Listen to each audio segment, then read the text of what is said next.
Hello, good morning.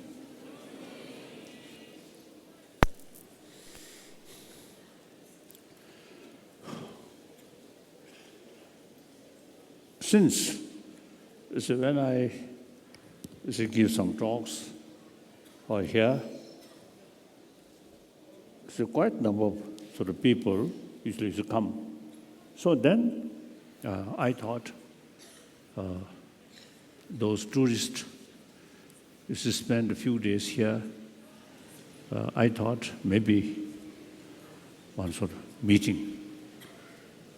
And then the main purpose of this meeting is this question and answer. So among the audience who have some questions, and please ask me the question. And then those points which I do not know, then without hesitation I say, I don't know. That is a simple answer.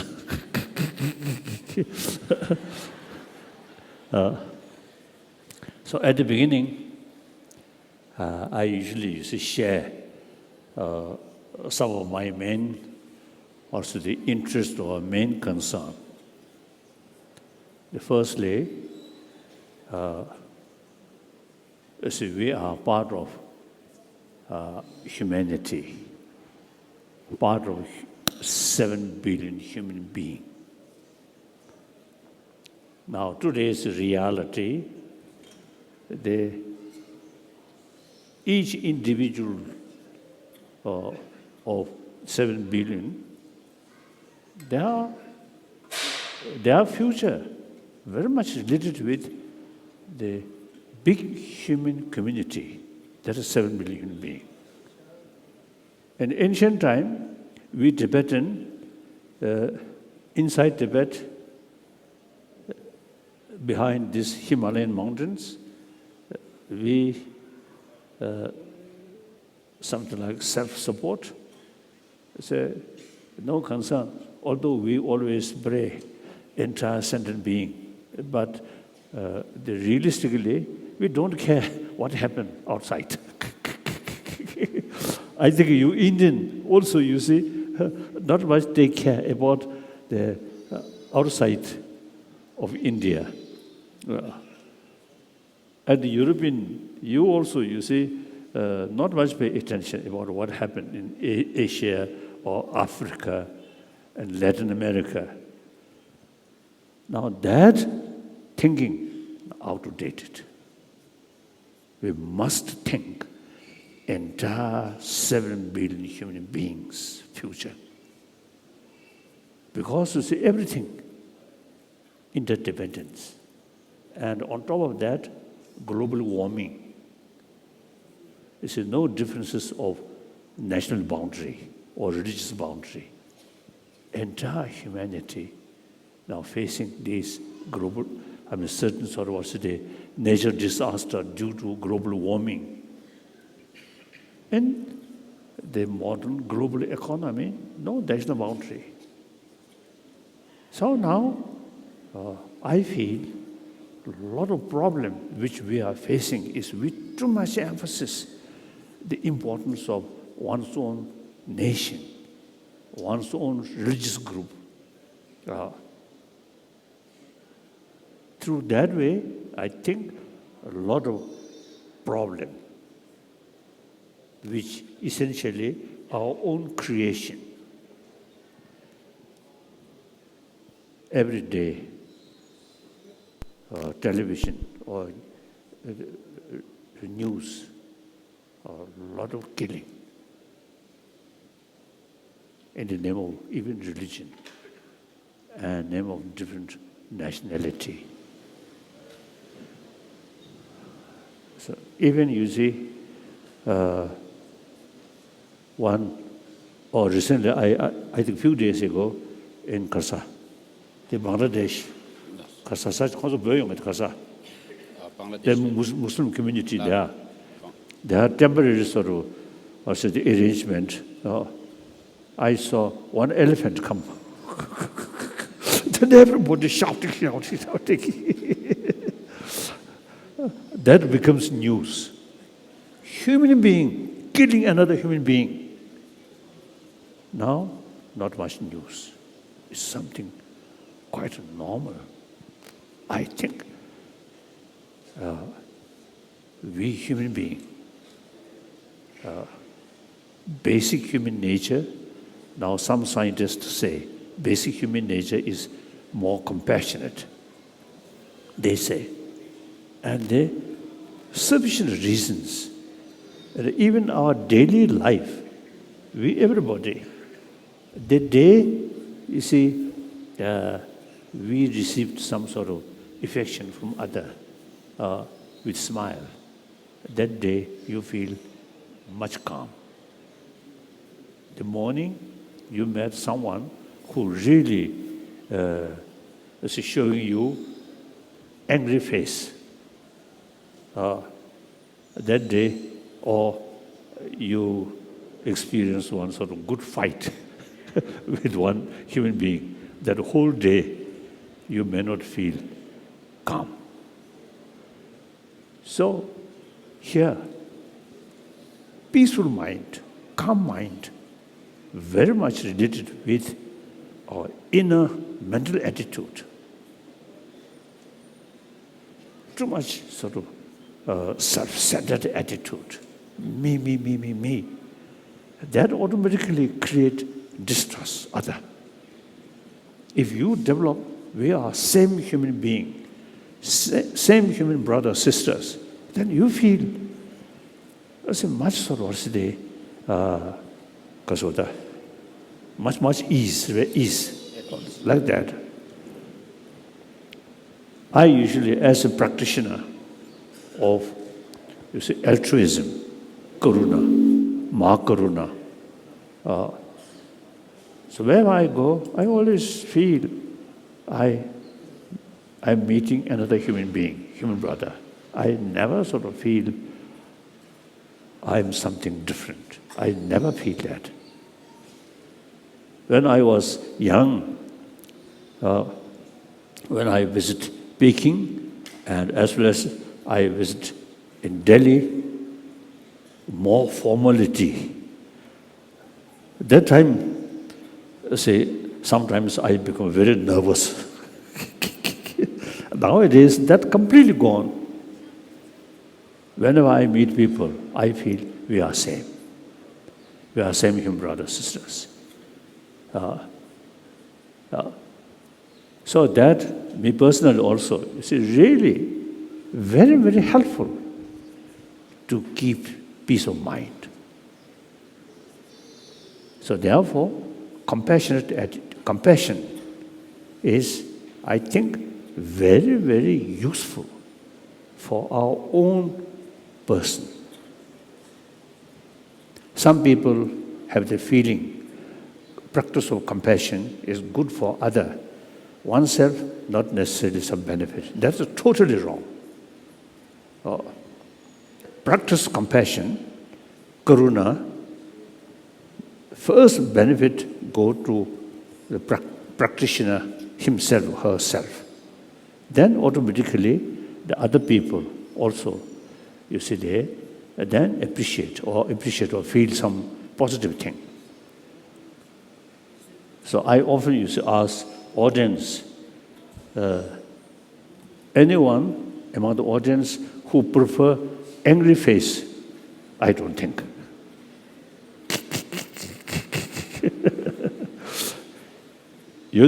For example, same person, Dalai Lama, same face, would look like this. You don't feel comfortable, isn't it? If I shout something, smile. My own mental state, calm, peace.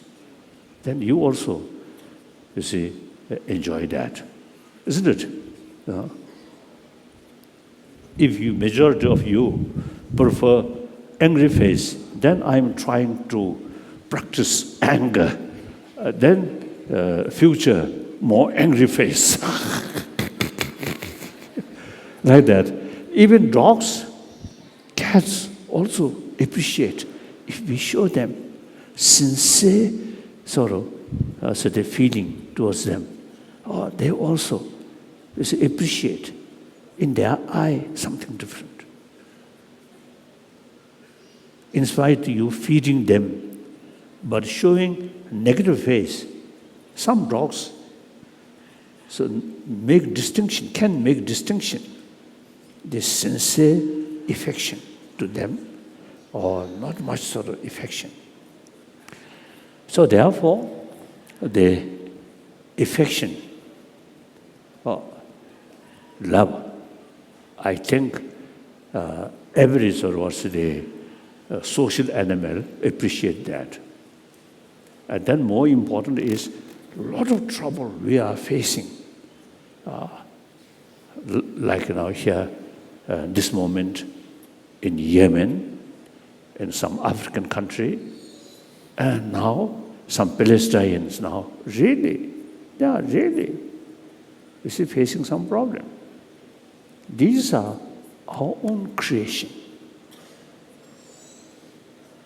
So now, many problems which we are facing is actually with too much emphasis on a secondary level of differences. My country, my religion, that creates problem. So therefore, logically, if you go deeper level, we are same human being. The different religion, different nationality, these are secondary. Basically, we are same human being. So, number one, my commitment is try to promote sense of oneness of 7 billion human beings. So, you also, dear my brothers, sisters here, you also part of the humanity. So think and how to contribute regarding promotion of sense of oneness of 7 billion human beings. Although we practitioner, we pray all sentient beings, including sentient beings in other galaxies, but that's not practical, just wishful thinking and pray. Within our own world, this small planet, the limitless animals, birds, we cannot communicate with them. Difficult. Only we minimize, disturb them, and if possible, help them.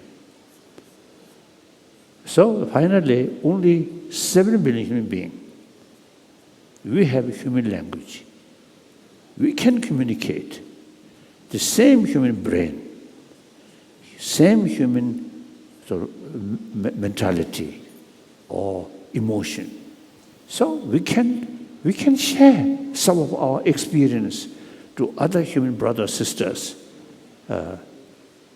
So that's my number one commitment. So my brothers, sisters here, you say, please keep this idea wherever you live, share with your friend. We are same human being. Now time comes, we have to think about global humanity. So this is number one. Number two, I'm Buddhist and live in this country. Now nearly 60 years. So I really admire 1,000-year-old India's tradition, religious harmony. Wonderful. India, I think only this country have all major religious sort of believer live together. Occasionally some problem. That I think we can easily blame to some politicians.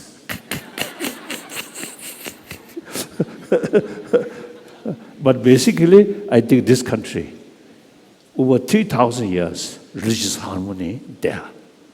Now today, this country, you see, all major religious traditions live together. Besides homegrown different religious tradition, Sangha philosophy, and from Sangha tradition, there are many different sort of Hindu traditions, then Jain tradition, then Buddhist tradition, then later Sikhism. These are India's homegrown different religious tradition. Beside that, ancient time, Zoroastrian from Parsi come here. Now mainly settled in Bombay. Less than 100,000. Very small population. Among the millions of Hindus, Christians, Muslims, the less than 100,000, the Parsi, you see, live happily, no fear. So, India's 1,000-year-old tradition of religious harmony is now relevant to tell other people, religious harmony is very possible. In spite of different teacher, at different place, different sort of time, but all carry same message of love. So then, that is the basis of harmony. Some say there is God, creator. Some say no God. Like one part of Sankhyaism, you see, and Jainism and Buddhism, you see, their life, no beginning. Whether you call Atma or self, no beginning. So, no beginning, no end, till, of course, when we reach moksha. Otherwise, you see, life after life go like that.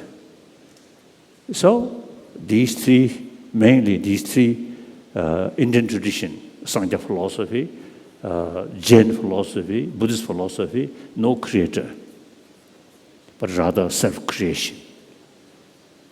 So therefore, before Buddha come in this country, already the concept of vipassana and shamatha. Vipassana and shamatha is a way to train our mind,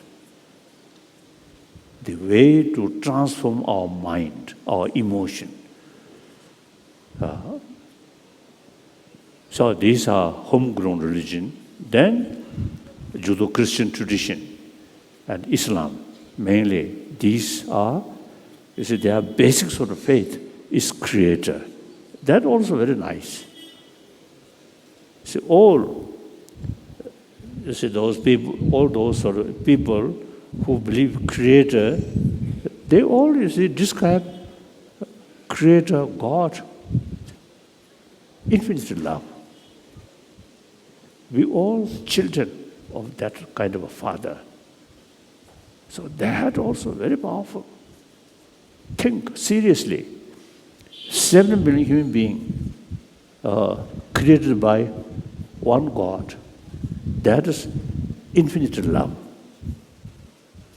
So if you believe that, if you follow that sort of philosophy, that teaching seriously, sincerely, then the 7 million human beings they come from one Father, one God. God, infinite love. So we are children of such Father. Isn't it? That philosophical view also is very, very helpful, very good. So basically on this planet, theistic religion, non-theistic religion, all carry same message of love, forgiveness, tolerance, contentment. Many Christian monks, nuns, in their monastery, their life very simple. They truly practice simplicity. Sometimes I feel we Tibetan Buddhist monk more luxurious. Like that. So they practice contentment and simplicity. And with that, self-discipline. Wonderful. So in the philosophical field, as I mentioned earlier, some say creator, some say no creator. But that is method. The aim is to increase practice of love, practice of compassion. So, all major world tradition, simply different method, but same goal. And then this country prove different religious tradition can live together. So therefore, my second commitment is try to promote religious harmony. So, you, as a sort of people who trust me, I think most probably, trust me, then please you also think, try to promote this sense of oneness of 7 billion human beings, then religious harmony. So that I usually see telling people, I myself fully committed to promote these things. So now some questions.